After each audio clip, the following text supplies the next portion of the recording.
In Stranger Things, the kids in Hawkins were D&D players, right?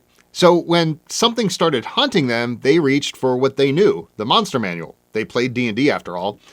They named what they saw after D&D monsters: the Demogorgon, the Flayer, and Vecna. Hey there, I'm Ron from Dungeon Noob, and the names that they picked were right, 100%, but the order they put them in was completely wrong. And once you fix that order, the show is telling you something it never really said out loud. Okay, so by the time Stranger Things ended, here's the map or the hierarchy the show gave us. The Flayer is the apex hive intelligence, the thing at the very top of the food chain, so to speak. It found Henry Creel in 1959 when Henry was just a kid. Then Henry touched something in a cave, the Flayer particles, and that's when he became possessed. And then, as the show told us, from that moment on, the Flayer was using Henry. It shaped Henry over decades into the instrument it needed. Henry became Vecna, someone with psychic abilities and enough hatred for humanity to do what the hive needed to be done.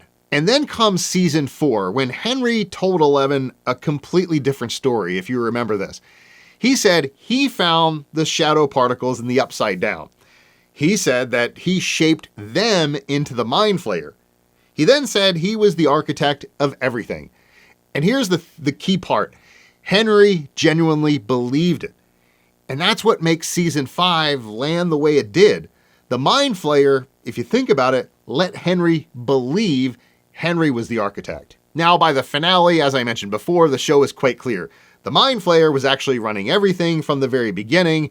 It was the architect, and Vecna, or Henry, was simply the instrument of its will. Okay, so here's a recap because this is important to where this video is going. Here's the hierarchy. The Flayer is at the top. Vecna is underneath, who was infected as a child and shaped into a weapon. Henry Creel is the original person, and Henry is somewhere underneath all of that. So now I want you to hold on to that picture because anyone who plays D&D would look at that hierarchy and immediately notice something is not quite right. The names match the monster manual, 100%, but the order doesn't. And the order is where the whole story actually lives. Oh, and before we continue, have you ever wondered what D&D class you are in real life? Not the game, but in real life? Well, I created a quick, fun quiz so you can find out. The link is in the description, and when you take the quiz, I'll send you the complete results to your inbox. It has your class and your complete personality assessment. So again, take the quiz, link in the description. Now onto the video. Now, in D&D, the thing at the top of an illithid colony, or the Flayer colony, is not the Flayer. It's something called an elder brain. The elder brain is the apex hive intelligence. It's at the center of the colony, immobile, floating in a brine pool. Every Flayer is connected to it as an extension of its will.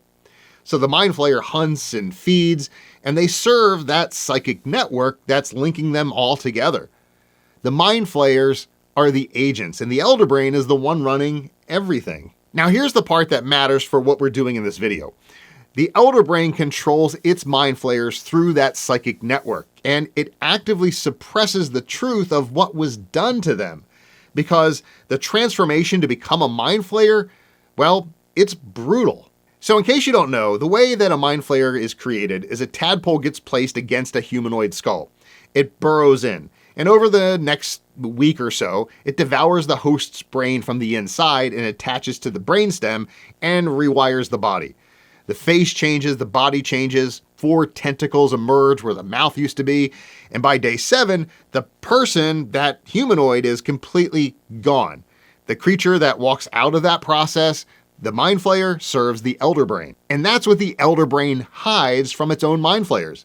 It buries the memories of the person they used to be.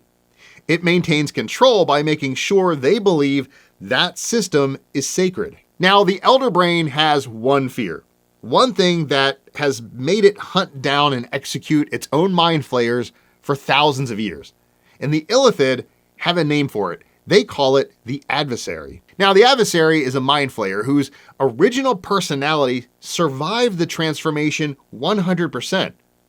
That person, that Mind Flayer, has full psionic powers, has the full abilities of a Mind Flayer, but the original person is still intact. Someone who remembers exactly what was done to them. Someone who could use that knowledge to bring down the entire system from within. Okay, so let's recap this D&D map. The Elder Brain sits on top. The Mind Flayers are its agents, and the adversary is the one thing that scares the Elder Brain enough that it has to kill its own kind. Now hold on to that, because now we're going to put the Stranger Things map and the D&D map right next to each other. So remember this show's hierarchy. Mind Flayer at the top, Vecna underneath as the infected agent, and Henry Creel as the original person buried somewhere inside. And then there's the D&D hierarchy. Elder Brain at the top, Mind Flayer as the infected agent, and the adversary as the original person buried inside. Look at those side by side. You see something? Because when I watched Stranger Things, I noticed it as well. The structure is identical, but the names are completely mixed up. So the thing the show calls the Mind Flayer is actually the Elder Brain, the apex hive intelligence with no master above it, controlling everything connected to it through a psychic network. That is not the Mind Flayer. That's the thing the Mind Flayers serve. And Vecna is actually, you guessed it, the Mind Flayer. A powerful individual agent infected by the system before he was old enough to resist it. Shaped over decades into something that served the hive mind. Convinced the whole time that he was the one in control. That is the Mind Flayer's role exactly. Vecna is the Mind Flayer. And then there's Henry Creel. Henry is the adversary. Now, in episode 6, when Max and Holly move through Henry's mindscape, they find him actively avoiding the memory cave, and there's a reason for that. Now, remember I talked about the Mind Flayer transformation? Here's where it counts. The Mind Flayer in the show needed Henry to stay away from that cave the moment he was taken. That's the Elder Brain hiding the truth of transformation. That's the exact same thing D&D lore says the Elder Brains do to maintain control. And the show actually gives us what I call the adversary scene to prove it.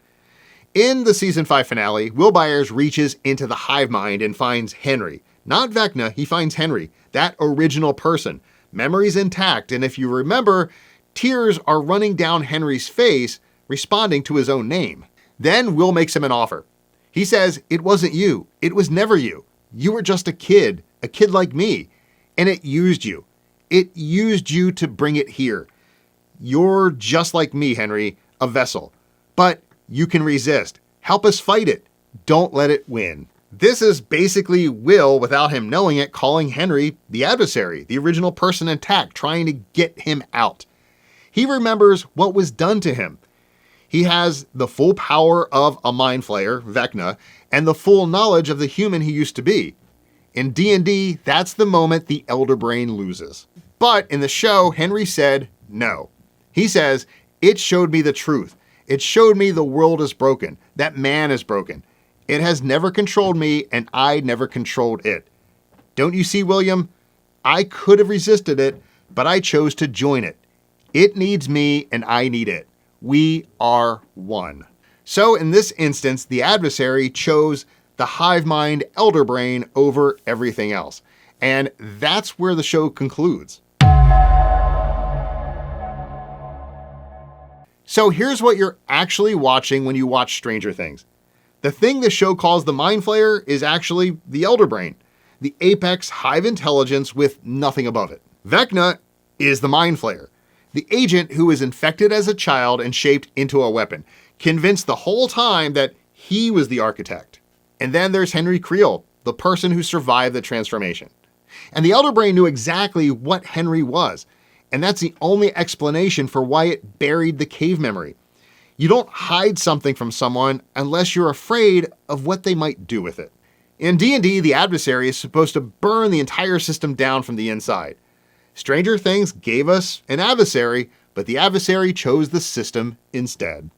All right, everyone, that's it for this video. Thank you so much for watching. If you enjoyed it, please like, share, and subscribe. Remember to take the quiz if you want to learn your real-life D&D class, and if you want to know what I rolled, Sadly, I rolled a nat 1. So in the comments, just drop nat 1 or the number 1 below. Thanks for watching.